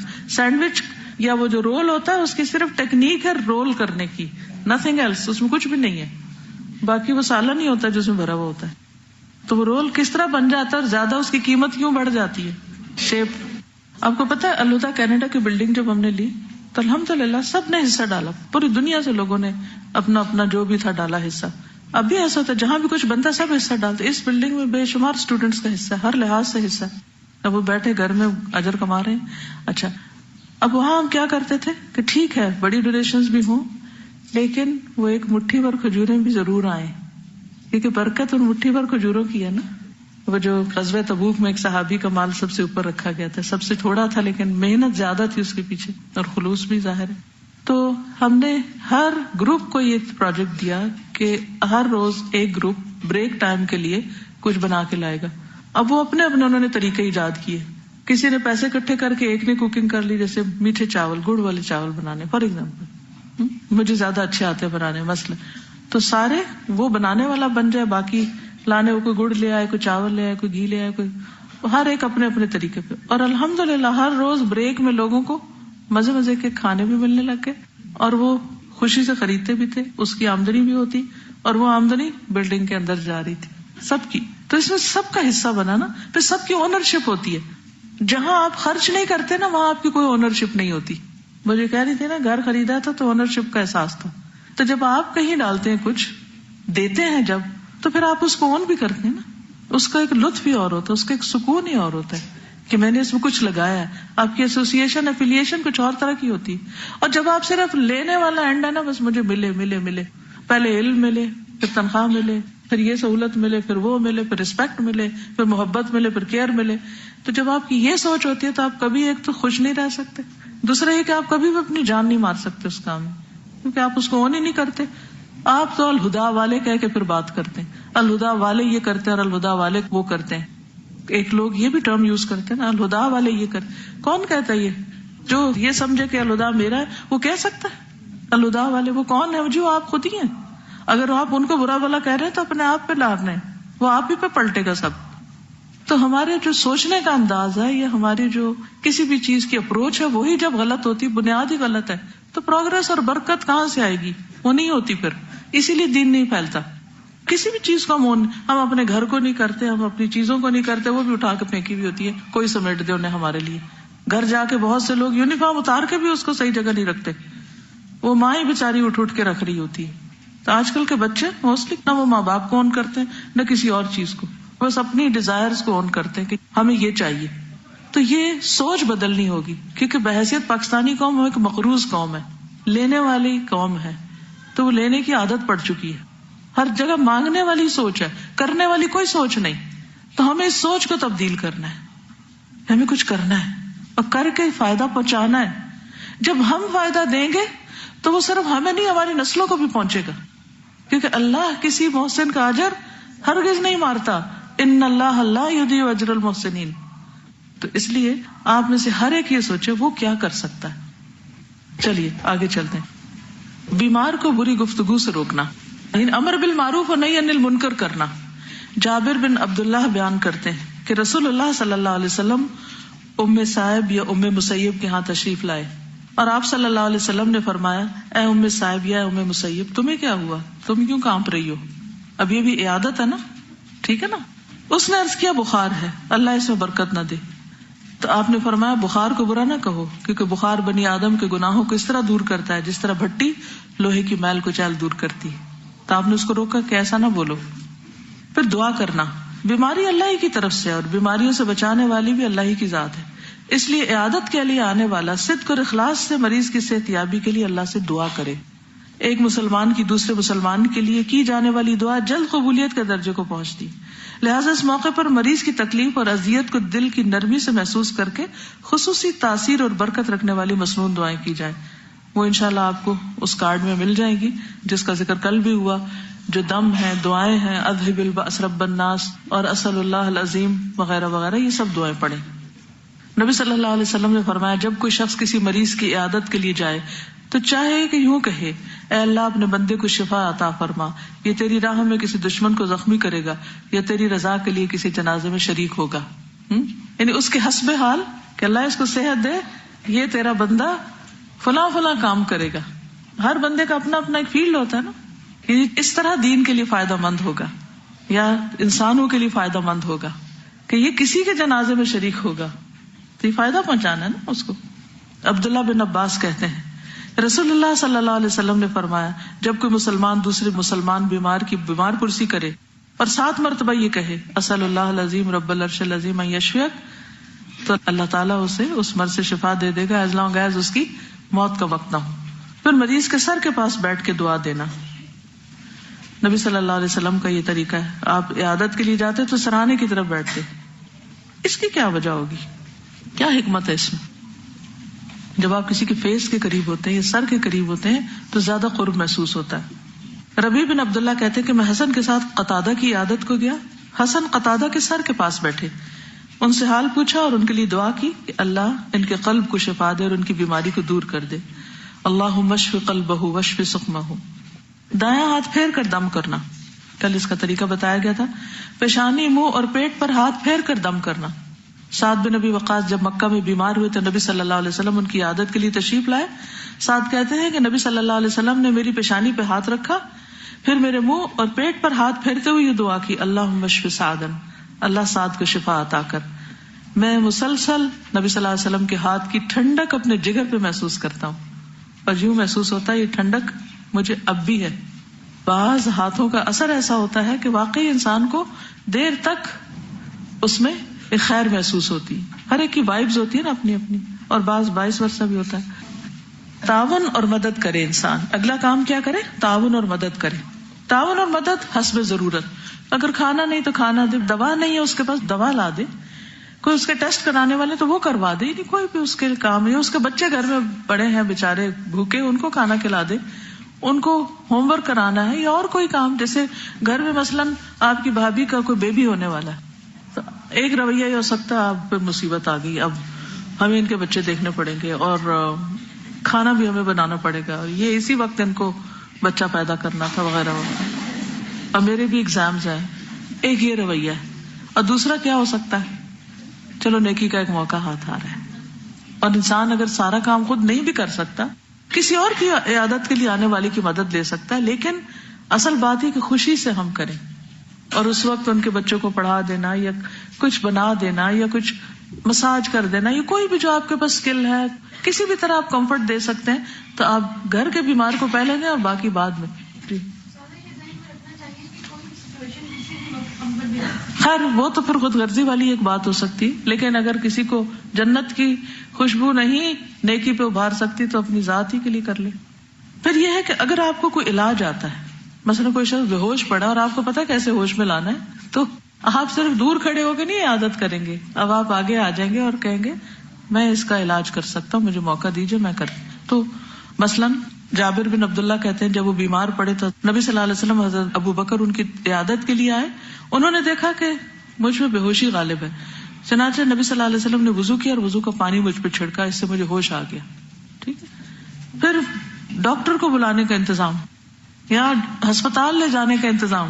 بعض اوقات ایسا بھی ہوتا ہے نا کہ آپ ڈرائیو کر سکتے ہیں تو آپ کہیں میں لے چلتی ہوں اپنے ہمسایوں کو، گھر والوں کو، کسی اور کو. ایک انصاری صحابی سے مروی ہے کہ ایک مرتبہ رسول اللہ صلی اللہ علیہ وسلم ایک شخص کی عیادت کے لیے تشریف لے گئے جو زخمی ہو گیا تھا. نبی صلی اللہ علیہ وسلم نے فرمایا فلاں قبیلے کے طبیب کو بلا کر اسے دکھاؤ.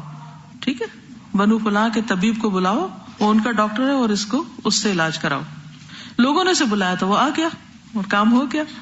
پھر مریض کو فائدہ مند علاج کے لیے مجبور کرنا، یعنی جو سمجھدار انسان ہو وہ اس کو بتا سکتا ہے، کیونکہ بعض اوقات مریض دوائی نہیں کھاتے یا علاج نہیں کرواتے یا سرجری نہیں کراتے، حجامہ نہیں کراتے. ٹھیک ہے نا، تو حجامہ ہی کے لیے کہنا. جابر کہتے ہیں کہ ایک مرتبہ مقنے کی عادت کے لیے گئے تو فرمایا میں اس وقت تک یہاں سے نہیں جاؤں گا جب تک تم سینگی نہ لگوا لو، کیونکہ میں نے رسول اللہ صلی اللہ علیہ وسلم کو یہ فرماتے ہوئے سنا کہ اس میں شفا ہے. اسی طرح اور بھی اس میں احادیث ملتی ہیں جو پیچھے میں آپ کو بتا چکی ہوں. مریض کے گھر والوں کا خیال رکھنا. ابراہیم بن ابو ابلا کہتے کہ میری بیوی بیمار پڑ گئی. میں اس زمانے میں ام درداء کے پاس جایا کرتا تھا. جب میں جاتا وہ پوچھتی تمہاری بیوی کیسی ہے، میں کہتا بیمار ہے. پھر وہ کھانا منگواتی، میں کھانا کھاتا، اس کے بعد واپس آتا. ایک مرتبہ میں ان کے پاس آیا تو وہ بولی اس کا کیا حال ہے؟ میں نے کہا اب قریب قریب اچھی ہے. انہوں نے کہا جب تم کہتے تھے بیمار ہے تو میں تمہارے لیے کھانا منگواتی، لیکن اب وہ قریب قریب صحیح ہے تو میں تمہارے لیے کچھ نہیں منگواؤں گی. کتنے صاف گو لوگ تھے اور وہ مائنڈ بھی نہیں کرتے تھے. دوران عادت مفید گفتگو کرنا. ام سلمہ کہتی ہے کہ میں نے رسول اللہ صلی اللہ علیہ وسلم کو فرماتے ہوئے سنا جب تم مریض کے یہاں جاؤ تو اچھی باتیں کرو کیونکہ فرشتے تمہاری باتوں پہ آمین کہتے ہیں. یعنی زندگی کی دعا دو، صحت کی دعا دو. مریض کے پاس علمی گفتگو کرنا، یعنی خصوصاً اگر اس کو علم سے دلچسپی ہو. راشد بن حبیش کہتے ہیں کہ رسول اللہ صلی اللہ علیہ وسلم عبادہ بن صامت کی عیادت کے لیے تشریف لائے تو آپ نے پوچھا کیا تم جانتے ہو کہ شہید کون ہوتا ہے؟ سب لوگوں پہ خاموشی چھا گئی. تو عبادہ نے کہا کہ مجھے سہارا دے کر بٹھا دو. لوگوں نے ایسا ہی کیا. تو عبادہ نے عرض کیا اے اللہ کے رسول، اجر کی نیت سے صبر کرنے والا مجاہد. نبی صلی اللہ علیہ وسلم نے فرمایا اس طرح تو میری امت کے شہداء بہت تھوڑے رہ جائیں گے. اللہ کے راستے میں مارا جانا بھی شہادت ہے، طاعون کی بیماری میں مرنا بھی شہادت، غرق ہو کر مرنا بھی شہادت، پیٹ کی بیماری میں مرنا بھی شہادت، نفاس کی حالت میں عورت کا مر جانا بھی شہادت. اس کو اس کا بچہ اپنی ناف کے ذریعے سے جنت کی طرف گھسیٹے گا. مریض کو اچھے مشورے دینا، قدرتی علاج سے آگاہ کرنا. مثلا پیچھے پڑی نا اپنے حدیث کہ کوئی کلونجی کا مشورہ دیتا، کوئی کلونجی اور تیل کو ملا کے ناک میں ڈالنے کا مشورہ وغیرہ وغیرہ. تو اگر اچھا علاج آپ کو پتا اس بیماری کا تو بتانے میں حرج نہیں، یا اچھے ڈاکٹر کا پتا ہے تو اس کا بتایا جا سکتا ہے، ایک اور طریقہ معلوم ہے. پھر اگر کوئی مریض شرکیہ علاج کر رہا ہے تو اس سے اس کو روکنا، نہی عن المنکر بھی کرنا ہے. ٹھیک ہے، تعویذ کاٹ دینا. پھر مریض کو خیر مانگنے کی تلقین کرنا.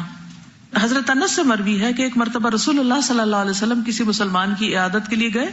وہ چوزے کی طرح ہو چکا تھا، بالکل ہڈیاں. رسول اللہ صلی اللہ علیہ وسلم نے اس سے پوچھا تم کوئی دعا مانگتے تھے، یہ کیا حال ہوا تمہارا؟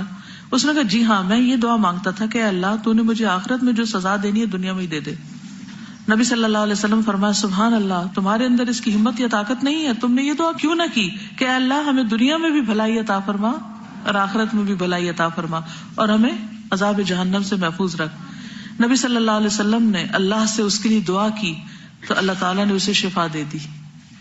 پھر مریض کو دعائیں سکھا دینا، بجائے اس کے کہ ہر وقت یہ انتظار کرے کوئی آئے تو مجھ پہ دم کرے، اسے دم وغیرہ آیات شفا وہ سکھا دی جائیں. عثمان بن ابی العاص کہتے ہیں کہ نبی صلی اللہ علیہ وسلم میرے پاس تشریف لائے جبکہ مجھے بڑا سخت درد ہو رہا تھا، قریب تھا کہ مجھے ہلاک کر دے. تو رسول اللہ صلی اللہ علیہ وسلم نے مجھ سے فرمایا درد کی جگہ پر 7 بار اپنا دایاں ہاتھ پھیرو اور کہو اعوذ بعزت اللہ وقدرتہ من شر ما اجد. چنانچہ میں نے ایسے ہی کیا تو اللہ نے میری تکلیف دور کر دی. تب سے میں اپنے گھر والوں اور دوسروں کو یہ دم بتاتا آ رہا ہوں. یعنی مریض کو کہ خود اپنا ہاتھ رکھے اور خود پڑھے، نہیں آتا تو کہلوا دے اس کو، آپ آگے آگے پڑھے وہ آپ کے پیچھے پیچھے پڑھے.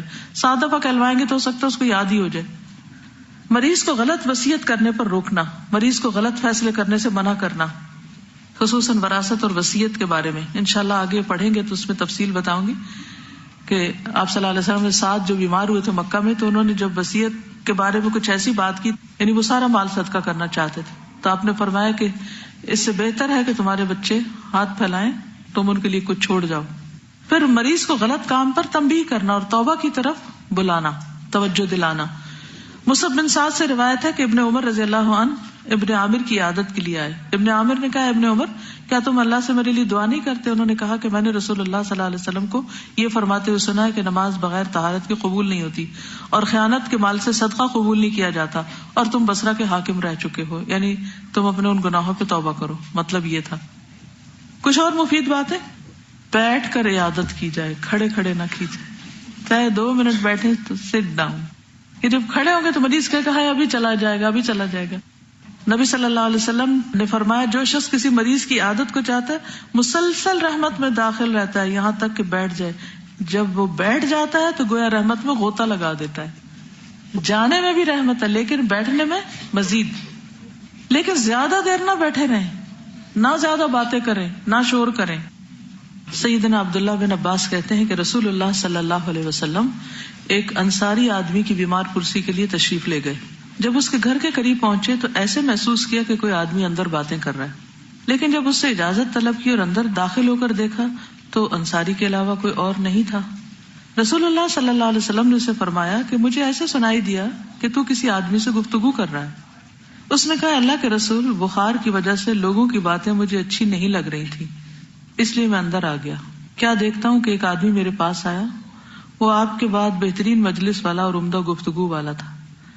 آپ نے فرمایا وہ تو جبریل تھے. تم میں ایسے لوگ بھی موجود ہیں کہ اگر وہ اللہ کو قسم دے تو وہ ان کی قسم پوری کر دیتا ہے. یعنی پتہ اس سے کیا چلتا ہے کہ جب فضول باتیں لوگوں کو اچھی نہ لگے اور ان کو چھوڑ کر وہ تنہائی اختیار کرے تو اللہ تعالیٰ ان کو اس کا اچھا نعم البدل دے دیتا ہے. تو لفظ سے پرہیز کرنا اور بیماری کی حالت میں بھی کثرت کلام سے اجتناب بہت ضروری ہے. تو عیادت کرنے والوں کو بہت زیادہ باتیں نہیں کرنی چاہیے.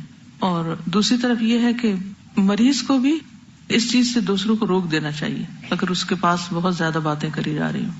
لیکن اگر مریض کا کوئی بے تکلف دوست ہے یا کسی کی کمپنی سے اس کو راحت پہنچتی تو بھی مریض کی ضرورت کے مطابق یعنی خواہش کے مطابق اس کے پاس زیادہ وقت گزارا جا سکتا ہے. لیکن جس وقت مریض اس سے بھی تھک جائے تو وہ ناراض ہو کے نہ واپس لوٹے, کیونکہ مریض کمزور ہوتا ہے نا. تو بعض اوقات وہ کیا چاہتا ہے, تنہائی چاہتا ہے, سونا چاہتا ہے, آرام کرنا چاہتا ہے. تو مسلسل اگر مریض کے سر پہ سوار آ جائے تو وہ ریلیکس نہیں ہو سکتا. قدرتی بات ہے کہ کسی بھی دوسرے شخص کی موجودگی میں آپ ایک حد تک تو خوش ہو سکتے ہیں, اس کے بعد آپ یعنی تنہائی چاہتے ہیں. اور خاص طور پر جن لوگوں کو اللہ سے باتیں کرنی ہو تو انہیں مجلسوں کا زیادہ شوق بھی نہیں ہوتا. اور ویسے بھی آپ دیکھیں کہ ہر مجلس کے اندر بہت محتاط ہو کے بھی بیٹھنا چاہیے, کیونکہ انسان جب دوستوں میں ہوتا ہے تو بعض اوقات ایسی باتیں منہ سے نکل جاتی ہیں کہ جو نہیں نکلنی چاہیے, اور پھر انسان اس پر ریگریٹ کرتا ہے. تو یہ نہ ہو مریض کے پاس بیٹھے چار اس کو ایسی باتیں سنا دے کہ بعد میں آ کے اور نادم پریشان ہو, یا مریض کے منہ سے ایسی باتیں نکل آئیں کہ وہ بعد میں اتنی دیر استغفاری کرتا رہے. تو اس موقع پر بھی امر بالمعروف اور نہی عن المنکر بہت ضروری ہے, اور احتیاط بھی ضروری کہ کیا بول رہے ہیں. ممکن ہے تو مزاج پرسی کو جاتے ہوئے مریض کے لیے کچھ پھول, میں اس کے حق میں نہیں, کیونکہ بہت سے لوگوں کو ان سے الرجی ہوتی ہے اور وہ اور بیمار پڑ جاتے ہیں. پھولوں کو اللہ نے باغوں میں لگایا, ادھر ہی رہنے دیں ان کو, یا پھل ہمراہ لے جائیں, تو اس سے بھی باہم الفت بڑھتی اور مریض کا دل بھی خوش ہو جاتا ہے. یہ آپ کی کتاب میں لکھا ہوا, اس لیے تھوڑی سی اس پہ بات کی. اور کاغذی پھولوں سے تو اور زیادہ پرہیز کریں, کیونکہ کاغذی پھولوں پہ مٹی پڑ جاتی ہے اور پھر کچھ عرصے کے بعد وہ ڈسٹ اڑ کے آپ کے سانس میں شامل ہونے لگتی ہے. ان کو دھوئیں تو وہ سارے ختم ہو جاتے ہیں. ہاں اس سے بہتر ٹیشو پیپر کا ڈبہ لے جائے. واقعی یہ بڑی پریکٹیکل سجیشن دی ہے انہوں نے, کیونکہ وہ کسی کام تو آئے گا نا اس کے. تو کسی کو بھی کچھ دینے سے پہلے یہ دیکھیں کہ کارآمد چیز ہو جو کام آئے, نہ کہ اس کے لیے الٹا وبال جان بن جائے.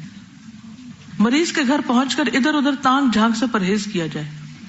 وہ کیوں, اچھا کچن میں جا گھسے, اچھا کچن دیکھ حد تک تو ٹھیک ہے, پھر یہ نہیں کہ کھانے کے برتن سے ڈھکن اٹھا اٹھا کے دیکھا جائے کیا پکایا ہوا ہے, یا خود ہی کھانے بیٹھ جائے.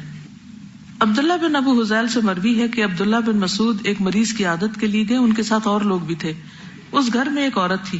لوگوں میں سے ایک آدمی اس عورت کی طرف دیکھنے لگا, تو عبداللہ رضی اللہ عنہ نے کہا اگر تم اپنی آنکھ پھوڑ لیتے تو یہ زیادہ بہتر ہوتا, بجائے اس کے کہ تم عورت کو دیکھنے لگے ہو.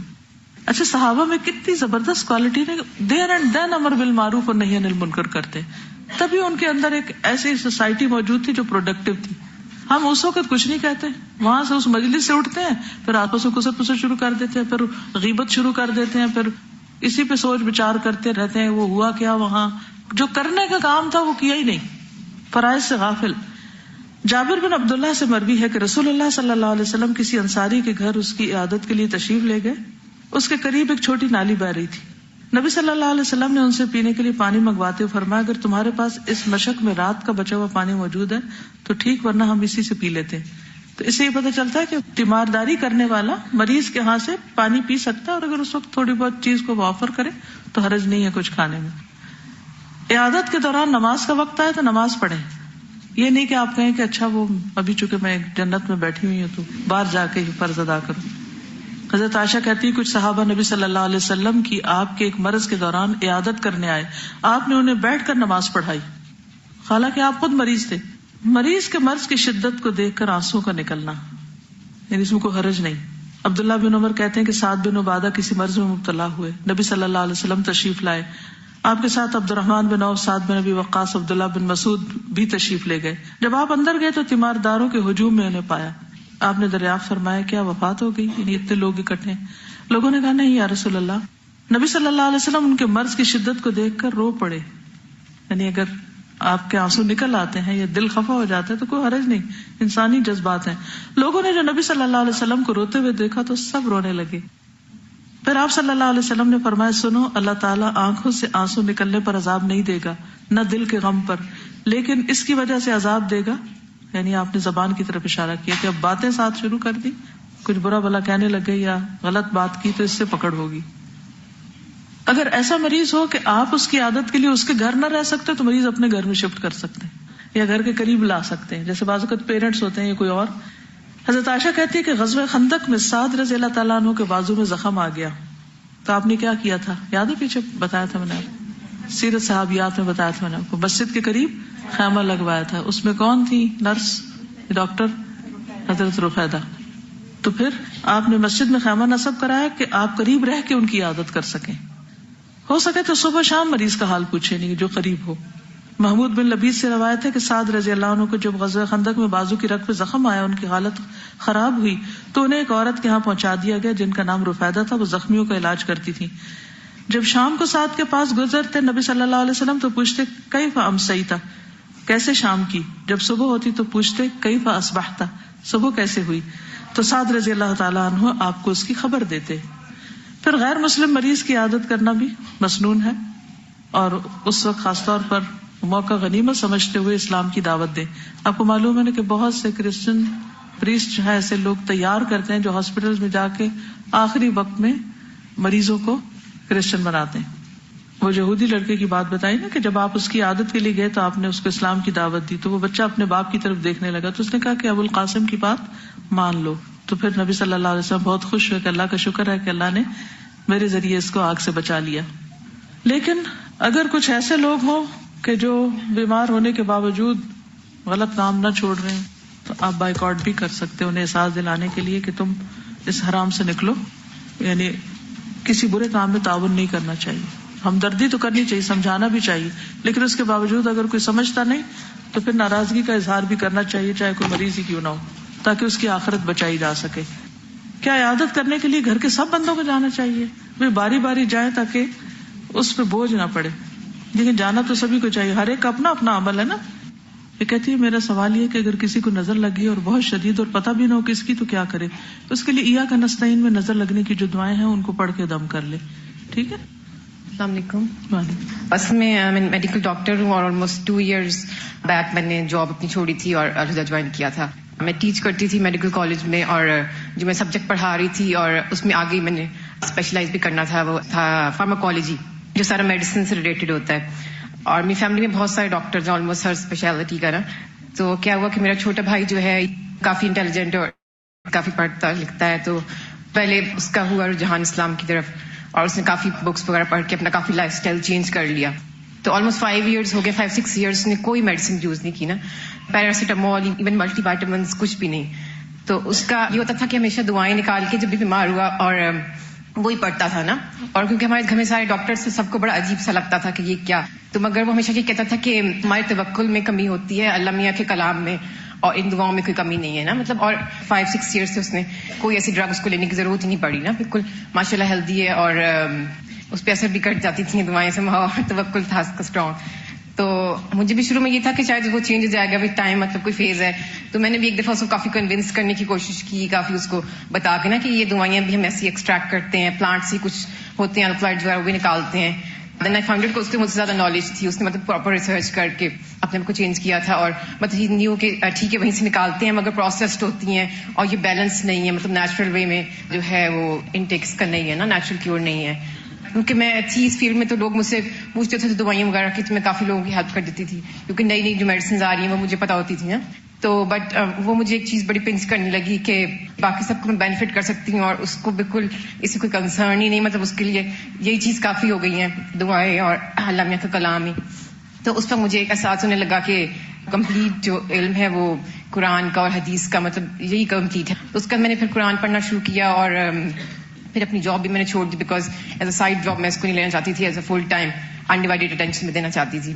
تو اس وقت پھر اللہ نے اللہ کا شکر ہے پھر دل بھی اس طرف کیا اور میرا پھر جو ہے پراپر میں نے اس کو جب پڑھا تو مجھے پھر اتنے اچھی طریقے سے بہت چیزیں ظاہر ہے جو پریویس نالج ہے اس کے بیسس پہ سمجھ بھی اچھی طرح آنے لگی ہیں اور گراسپ بھی کافی ڈفرینٹ طریقے سے ہوئی. اور پھر مطلب آئی ریئلائز کہ جو بھی ہم پڑھتے ہیں دنیا کا علم اس میں فلاز ان اینی کیس تو آتے ہیں، اور یہ ایک دم سے کمپلیٹ نالج اور اتنی وہ آپ کو سرٹینٹی بھی آپ کی ہوتی ہے اس کے اوپر، اور اتنا مطلب الحمدللہ. پھر اصل بات ایمان ہی کی ہے کہ ہمارا کسی بھی چیز پر ایمان کتنا ہے، اور پھر چیزیں اسی طرح نظر آنے لگتی ہیں. بہت سے لوگ دین پر عمل کرنے کو ایکسٹریمزم بھی سمجھتے ہیں، حالانکہ وہ ایکسٹریمزم نہیں ہے. اللہ سبحانہ وتعالیٰ نے دین آسان رکھا ہے، اور جو بھی چیزیں اس میں وہ کسی تجربے اور مشاہدے کی بنا پر نہیں، اللہ کے کمپلیٹ علم کی بنا پر ہے کہ جو ہر لحاظ سے کامل ہے. لیکن چونکہ ہمارا یقین اس پر نہیں تو اس لیے پھر ہمارے ریئیکشن بھی فرق ہوتے ہیں. ہمارا عمل ویسا ہی ہوگا جیسا ہمارا ایمان ہوگا، جیسا بیج ہوگا ویسا ہی پھل ہوگا. ٹھیک ہے, جزاکم اللہ خیرن.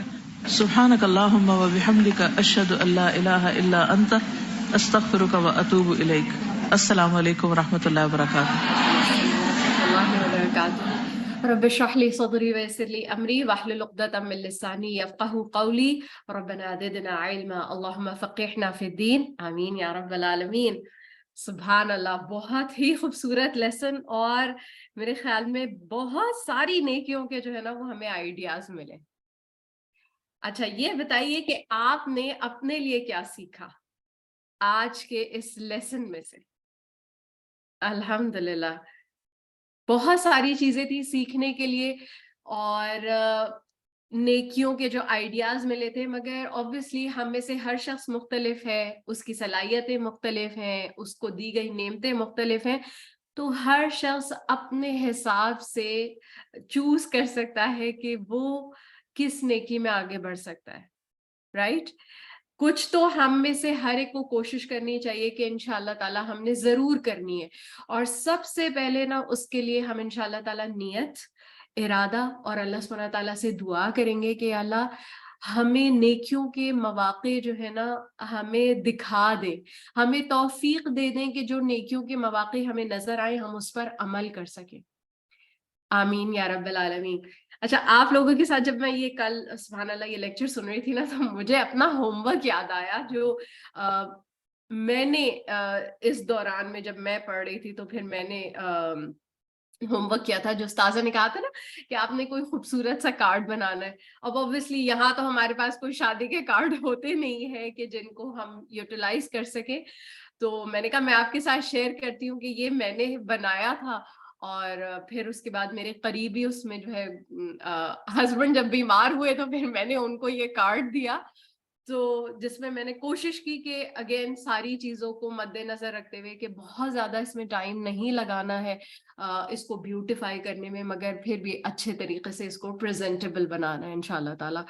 تو یہ میرا ہوم ورک تھا, تو میں نے کہا میں آپ کے ساتھ شیئر کرتی ہوں. چلیں اب آپ بتائیے کہ آپ نے اپنے لیے کیا سوچا ہے. آپ کو ایک پریکٹیکل ہوم ورک میں بھی دوں گی انشاءاللہ تعالی, مگر آج بہت ساری کرنے کی باتیں تھی نا کہ ہم کیا کچھ کر سکتے ہیں. جی وعلیکم السلام ورحمۃ اللہ وبرکاتہ. کیسے ہیں آپ؟ بالکل ٹھیک باجی الحمدللہ. الحمدللہ. میں نے یہ سوچا تھا جب استاذہ کہہ رہی تھی کارڈ بنائے, اور یہ تو میں تو کہہ رہی تھی کوئی اچھا سا کارڈ لے کے, تو یہ چھوٹی سی حدیث ہے لا باس طہور انشاءاللہ لکھ کے, تو پھر میں انشاءاللہ جتنا میں تھوڑا بہت ڈیکوریٹ کر کے کسی مریض کو میں نے انشاءاللہ. انشاءاللہ. اچھا پتہ ہے پھر اس کے بعد ایک کام ہم یہ بھی کر سکتے ہیں کہ اس کی ہم پھر خوبصورت سی تصویر لے لیں, اور جو ہمارے رشتہ دار یا جو دوست آؤٹ آف سٹی ہیں یا آؤٹ آف کنٹری ہیں, بیک ہوم ہے, تو ہم ان کو جو ہے نا یہ تصویر ان کے ساتھ شیئر کر سکتے ہیں اپنے وائس میسج کے ساتھ انشاءاللہ. ٹھیک ہے. I never thought about it کہ علاج عیادت کی نیت سے, ماشاءاللہ اللہ مبارک. آپ کی تو سسٹر ارم مجھے نا آج سنتے ہوئے نا وہ فیل ہو رہا تھا کہ نا آپ کی تو ماشاءاللہ لاٹری نکل جائے گی انشاءاللہ. آپ اس نیت سے کریں گی تو اللہ سبحانہ تعالیٰ آپ کو بہترین اجر دے, اور مریضوں کی جو ہے وہ دیکھ بھال کرتی ہیں اور ان کو جس طرح توجہ دیتی ہیں, واقعی میں بہت سارے ڈاکٹر سے واسطہ پڑا ہے, بٹ ماشاءاللہ یو آر بہت یونیک ہے, اور ماشاءاللہ بہت اچھی ہے. اللہ سبحانہ تعالیٰ قبول فرمائے اور آپ کی ان صلاحیتوں پہ آپ کو بہترین اجر عطا فرمائے. آمین. جی جناب اور بتائیے. I was thinking of all medical friends. I'm going to share this with them. Inshallah. بالکل زبردست بات سسٹر ناز کی ہم نے یہ شیئر کرنا ہے. بالکل هذا من فضل ربی سسٹر ارم. الحمدللہ الحمدللہ. اچھا جی اور بتائیں اور کیا کر سکتے ہیں ہم نے شروع میں بات کی تھی ہم کھانا پکا کے بھیج سکتے ہیں, رائٹ؟ استاذہ جیسے کہہ رہی تھی کہ کیک بنا کے, اور ہم اتنی چھوٹی چھوٹی باتیں کبھی سوچتے ہی نہیں ہیں کہ کتنے اچھے ہم کیک بنا سکتے ہیں, ان کو بیچ کے وہ صدقہ میں ڈالیں تو کتنی ایک نرالی خوشی ہو. بالکل